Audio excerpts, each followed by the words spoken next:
Hello everyone. Hello everyone. So my name is Yuvraj Singh Khurana, your medicopaji, and today's video is about borreliosis. So borreliosis में we will study the three diseases, that is relapsing fever, Lyme disease and Vincent angina. ठीक है, तो borreliosis आपको हो गए तीन diseases क्यों हम पढ़ रहे हैं इसमें. So borreliosis, the borrelia which is a spirochete, it is what a spirochete. So spirochetes are the spiral bacteria and it is the largest spirochete. So we have three spirochetes in our syllabus, that is my Borrelia, Treponema pallidum, that is causes syphilis, and then leptospirosis, that is Leptospira. So सबसे बड़ा Borrelia, then Treponema, then Leptospira.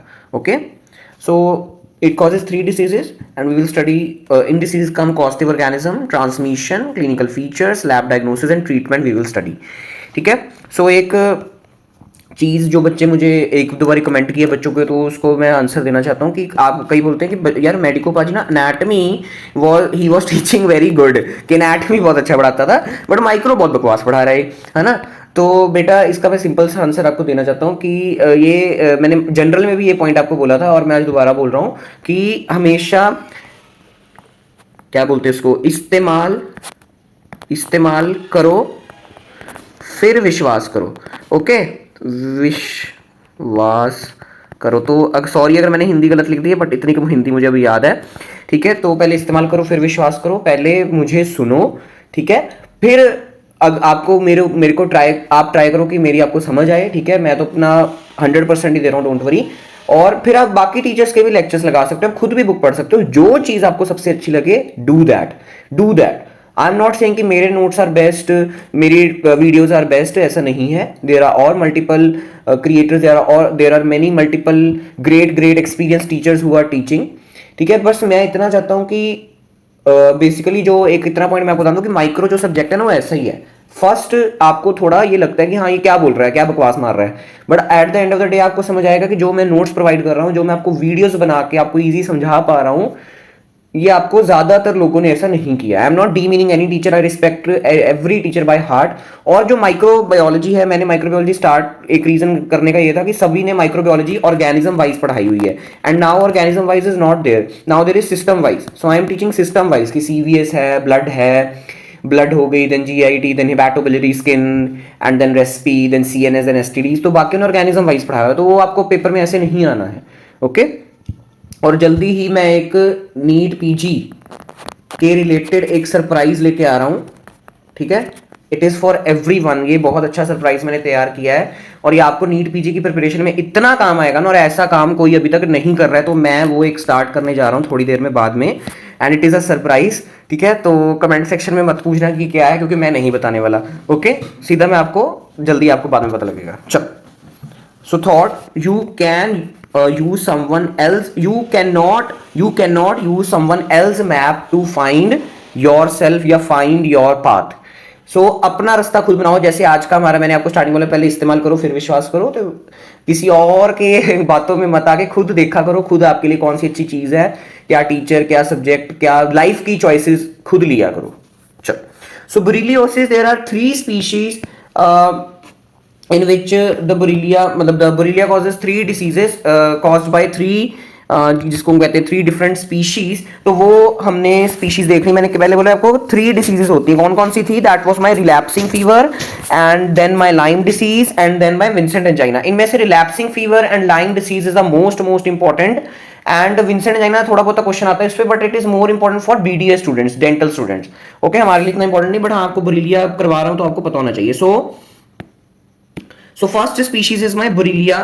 B stands for Borrelia recurrentis. ठीक है, this causes relapsing fever. RF. Then comes this Borrelia recurrentis. ठीक है, तो इसका simple सा mnemonic याद करने का कि R for recurrentis, R for relapsing fever. Then comes my next species, that is Borrelia burgdorferi. ठीक है, burgdorferi. So it causes Lyme disease, very important, Lyme disease या Lyme's disease. ठीक है, Lyme डिसीज। तो इसका मैंने पता है कैसे निमोनिक याद किया, जो लाइन बंदा है वो बर्गर खा रहा है, तो ऐसे आप याद रख सकते हो कि लाइन बंदा is eating burger and are रिकंटिंग से relapsing fever. Then next is very very simple, Borrelia vincentii, Borrelia vincentii which causes Vincent's angina, vincentii Vincent's. चलो next is my relapsing fever, detail में रिलैप्सिंग फीवर पढ़ेंगे and it's very very important disease. एंड इसकी pathogenesis क्या है, first this is a vector borne disease, first point vector borne disease है ये, और वेक्टर इज नॉट मॉस्किटो। आपके दिमाग में होता है कि वेक्टर है तो मॉस्किटो डाल दो, no, mosquito is not taking part. So there are two types of relapsing fever. Relapsing का मतलब क्या होता है, ऐसा फीवर जो बार बार हो रहा है, रिलैप्स मतलब जो बार बार फीवर आ रहा है, ठीक हो रहा है फिर आ रहा है, ठीक हो रहा है फिर आ रहा है, ठीक हो रहा है फिर आ रहा है। तो we will study how. So first is my epidemic RF, epidemic RF and then comes my endemic RF. ठीक है, तो जैसे एपिडेमिक टाइफस था, एंडेमिक टाइफस था, वैसे ही epidemic relapsing fever and endemic relapsing fever. So epidemic endemic fever is caused by human body louse, is caused by human body louse, जिसका scientific name क्या है, पेडिकुलस ह्यूमैनस। वैसे तो पेडिकुलस कॉर्पोरस ह्यूमैनस होता है, बट चलो शॉर्ट फॉर्म में Pediculus humanus you should know. And the endemic RF is caused by infected tick. Tick की मैंने फोटो आपको अच्छी तरह रिकैचिया में दिखा दी थी, ओके। उसके बाद अब क्या हो गया, अब आपको method of mode of transmission पता लग गया कि this is the mode of transmission. So this is what MOT, that is mode of transmission. उसके बाद क्या, बोरिलिया इज इंट्रोड्यूस। अब तो जो ह्यूमन बॉडी लाउस है, तो मैंने आपको रिकैचिया में भी कराया है कि लाउस की बाइट की वजह से कभी इंफेक्शन नहीं होती है। इन्फेक्टेड टिक की बाइट्स की वजह से इंफेक्शन होती है, बट लाउस की बाइट की वजह से इंफेक्शन इज नेवर पॉसिबल। ठीक है, तो कैसे होती है कि आपके जैसे लाउस होती है, जो लाइस होती है, जू होती है, जिसको पंजाबी हिंदी में बोलते हैं जुएं पड़ गई हैं, तो वो ज्यादातर कहां पड़ती है, सिर में पड़ती हैं। ठीक है, ज्यादातर क्या 99% केसेस में सिर में पड़ती हैं। तो क्या होगा, when you are scratching your head, when there is itching on your scalp, the louse gets killed and it is scratched। जो मेरी लाउस है, जो मेरी लाइस है, ये आप स्क्रैच कर रहे हो, उससे क्या होगी, ये टूट जाएगी, इट विल बी डेड, ये मर जाएगी। और उसने जो छोटे छोटे छोटे छोटे छोटे पोर्स किए हुए हैं आपके स्कैल्प में, जो आपके इनर एनवायरनमेंट को आउटर एनवायरनमेंट से जोड़ रहे हैं, उसके अंदर से मेरा जो ये जो टूटी है बोरिलिया, जो मेरा लाइस टूटा है, उसके अंदर से, उसके ब्लड से the Borrelia recurrentis gets into your body. तो मैंने आपको रिकेचिया में भी इसको अच्छी तरह एक्सप्लेन किया था, ओके।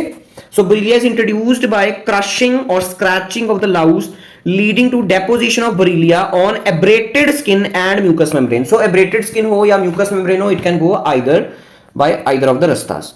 एंड इन्फेक्टेड टिक कितना कि सीधा उसने बाइट किया, उससे सीधा मेरे बॉडी के अंदर चलेगी, ब्लड के अंदर चलेगी। When it reaches blood, it causes what, it causes bacteraemia, कि पूरे ब्लड में the bacteria is spreaded and fever. तो ब्लड इंफेक्शंस है, मैं आपको ब्लड इंफेक्शंस पढ़ा रहा हूं, क्या पढ़ा रहा हूं, हमारा ब्लड इंफेक्शंस टॉपिक चल रहा है ना। तो ब्लड इंफेक्शंस में सब में क्या कॉमन फीचर आएगा, that is my fever, that is my fever.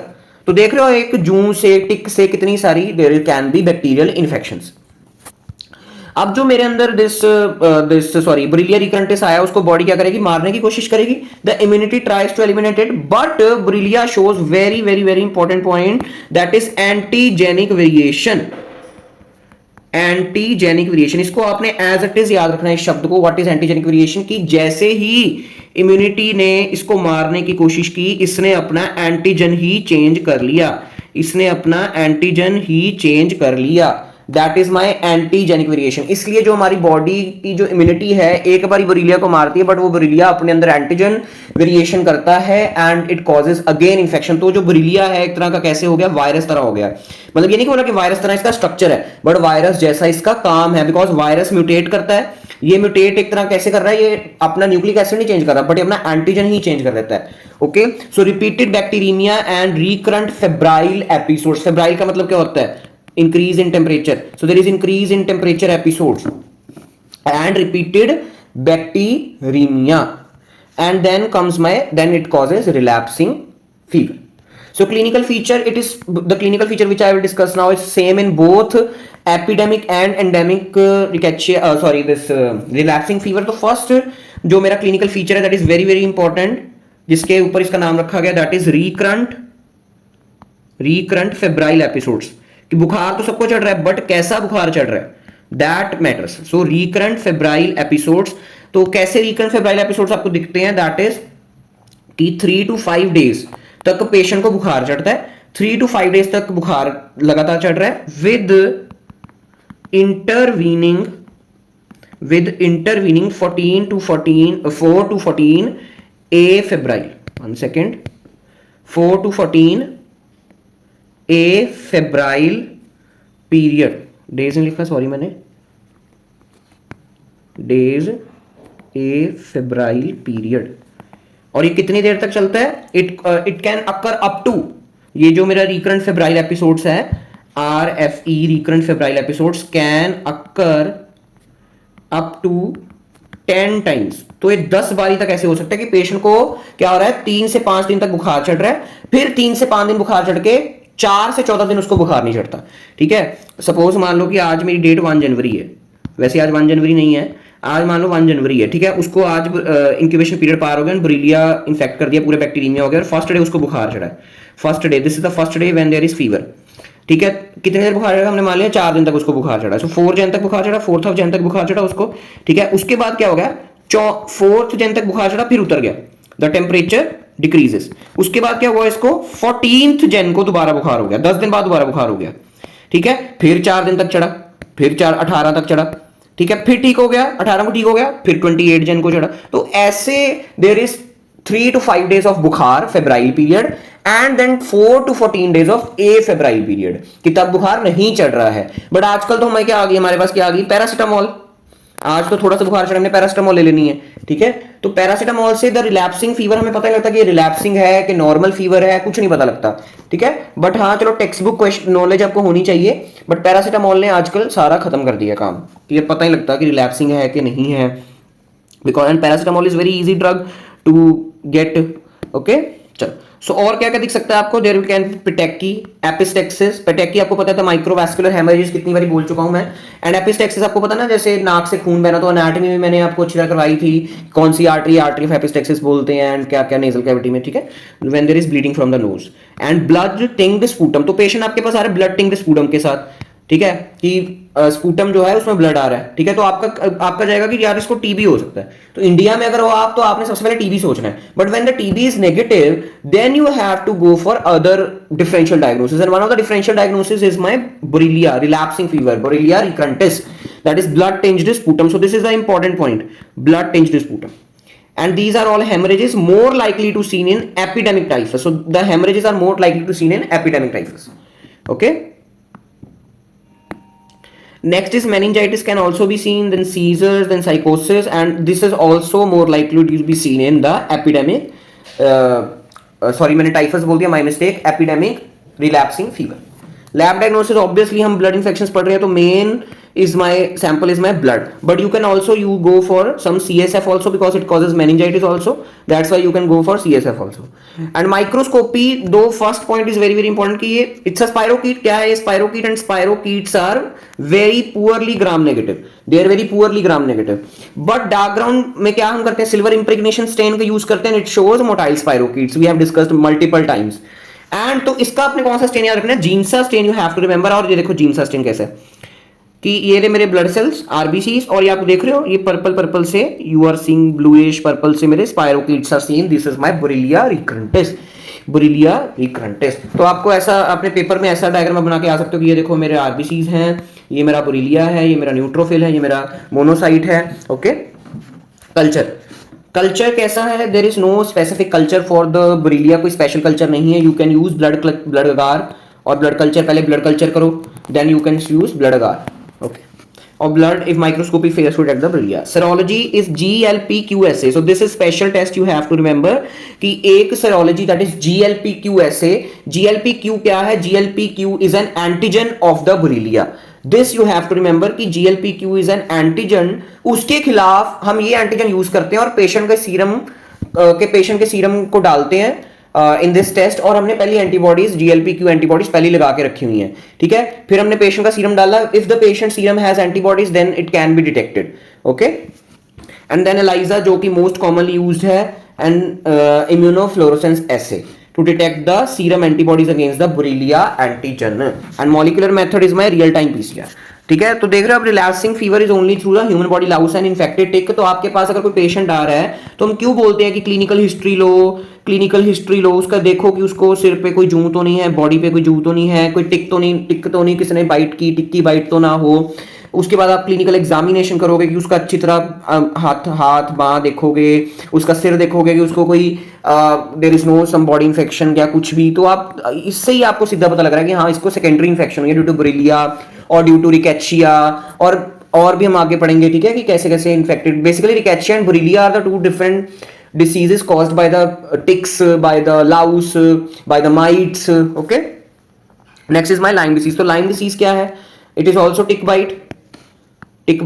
Okay, and rodents and deer are the reservoir. तो rodents are also taking part here. Rodents में जो मेरा Borrelia burgdorferi है, Lyme disease is caused by what? Borrelia burgdorferi.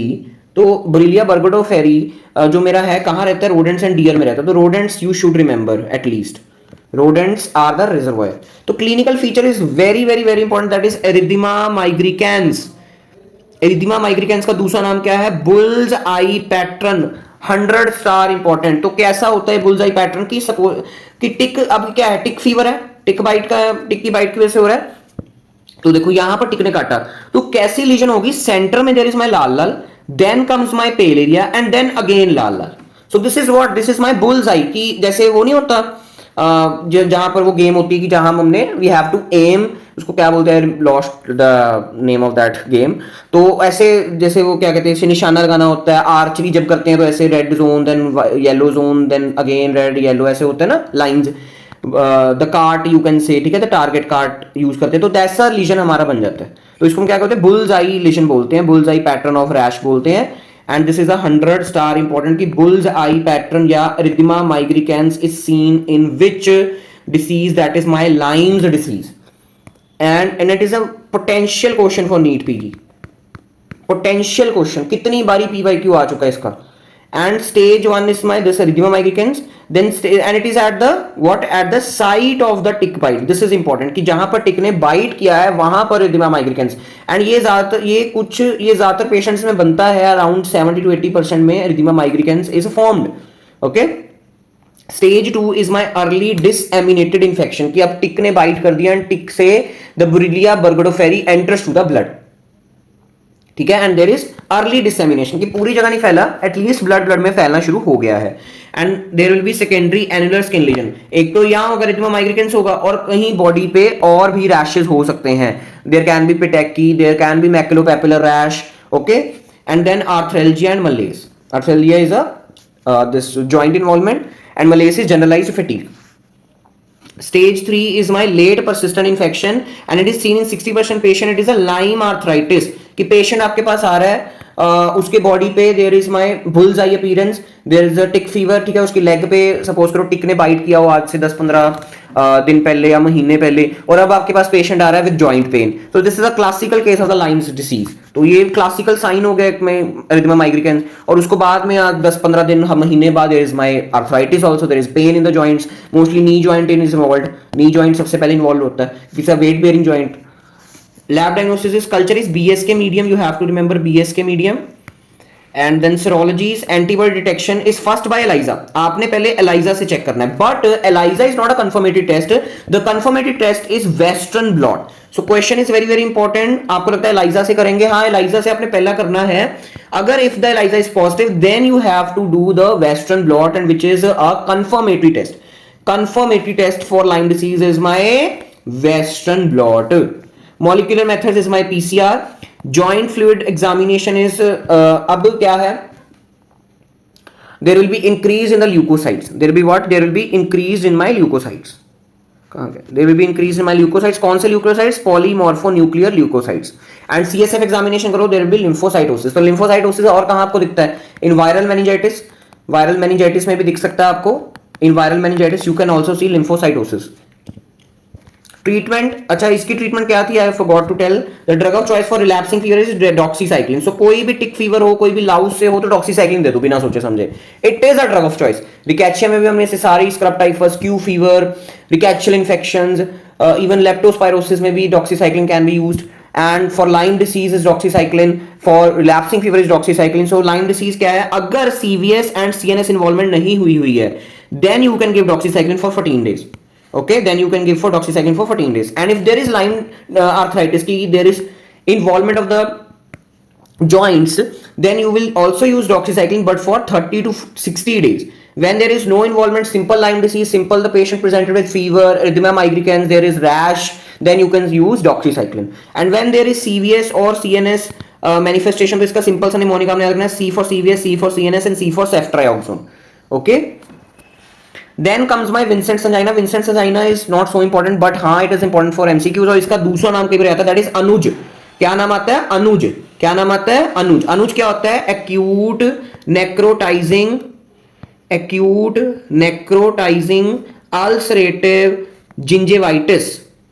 कि अब आपके मुंह में क्या हो गया, acute, this is very rapid in onset, necrotizing, there is necrosis, there is ulcer formation, the necrosis is healed by the collagen formation. आप पढ़ते हो ना chronic inflammation के बाद, ये acute inflammation के बाद there is my ulceration, then there is my scar formation, बाद में scar बन जाता है, there is collagen deposition, and then gingivitis, the gingiva, the gums are involved. ठीक है, तो जो भी अनुज इस वीडियो को देख रहा है तो प्लीज कमेंट. चलो, so it is also known as trench mouth. क्यों, क्या बोलते हैं इसको, और हम trench mouth, Vincent angina, ANUG, trench mouth, तीन नाम आपको पता लग गए हैं. कॉस्टिव ऑर्गेनिज्म मैंने स्टार्टिंग बोल दिया, is Borrelia Vincenti and Fusobacterium फूजीफॉर्मिस. Fusobacterium फूजीफॉर्मिस, तो ये जो दोनों बैक्टीरियाज हैं, आप इसको कहीं पर लिख सकते हो, I don't have space, but आप इसको लिखो कि they are normally present in our mouth. So they are commensals in our mouth. They are commensals in both the Borrelia vincenti and Fusobacterium fusiformis are what, they are commensals. But ये infection क्यों cause करेंगे, कैसे cause करेंगे, when there is immunocompromised state. Immunocompromised state. तो immunocompromised state मैंने आपको immunodeficiency पढ़ाया है in immunity, that it can be due to primary and it can due to secondary. तो जब भी immunocompromised state बोलो तो आपके दिमाग में HIV आता है. तो बेटा HIV के अलावा भी बहुत ज्यादा immunocompromised states हैं.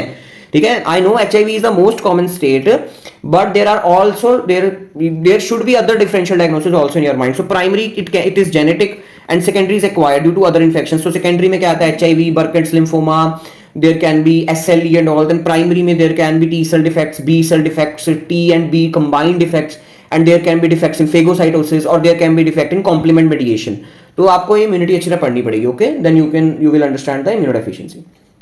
तो वैसे कमेंसल है, बट जब इम्यूनोडेफिशिएंसी होगी इट कॉजेज, और ये दोनों की इन्फेक्शन, ये नहीं कि या तो बोरेलिया विंसेंटी करेगा या तो फ्यूजोबैक्टीरियम फ्यूजीफॉर्मिस करेगा, ऐसा नहीं है.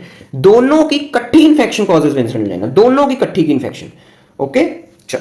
Clinical features will be gum pain, there will be bleeding gums, ulceration and necrosis, foul smelling breath and sometimes fever.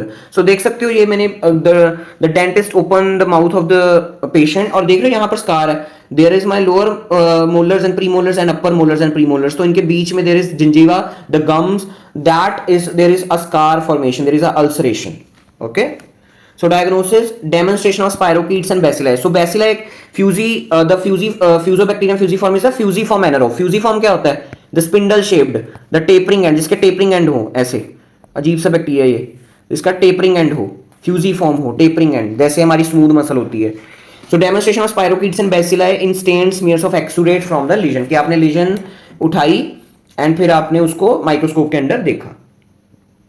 इसकी ट्रीटमेंट बहुत इंपॉर्टेंट है. Treatment is debridement of the necrotic tissue, कि आपने ये जो नेक्रोसिस हुई है, अब नेक्रोसिस जो हो गई है उसको तो आप रिवर्स कर नहीं सकते, जो सेल मर गया है उसको जिंदा तो कर नहीं सकते, necrosis is a cell death. तो जो यहां पर सेल मर गए हैं उसको तो आप जिंदा नहीं कर सकते ना, तो आपको उसको पहले निकालना पड़ेगा. डेब्रीमेंट मतलब removal of necrotic tissue done by the dentist only.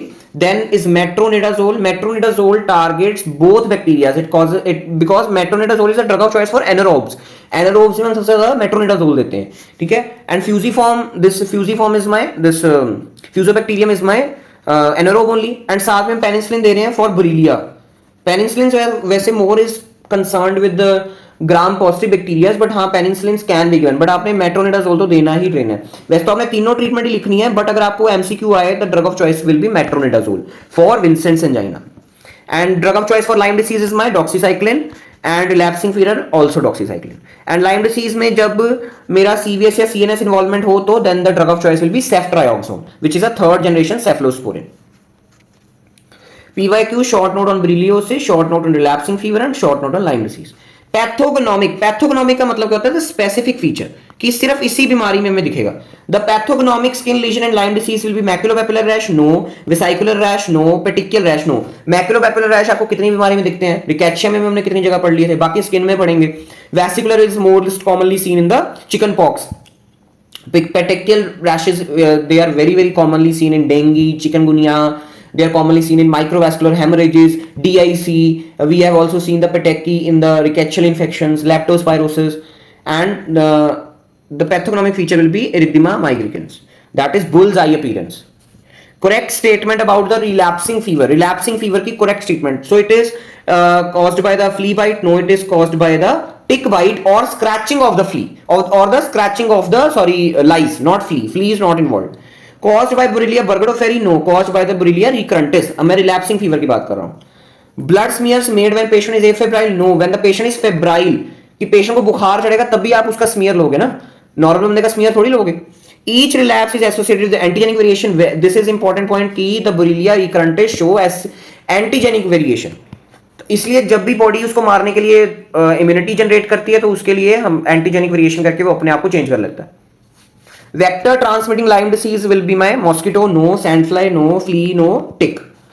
Confirmatory test. So confirmatory test of Lyme disease will be my Western blot, not ELISA. Clinical case, a homeless patient. A homeless है कि उसकी कोई family नहीं है, he is roaming and presents with recurrent febrile episodes, has high fever for 3 days which subsides spontaneously. 3 दिन तक उसको तेज बुखार चढ़ता है, फिर वो ठीक हो जाता है and then reappears after 5 days. फिर 5 दिन तक वो ठीक रहता है. 3 दिन बुखार चढ़ा, 3 दिन के बाद उतर गया, 5 दिन ठीक रहा, फिर दोबारा चढ़ गया. So this is the trend. ठीक है. And on examination, lice are found on clothing. मतलब वो खारिश कर रहा है, होमलेस पेशेंट, कोई भी ध्यान रखने वाला नहीं है.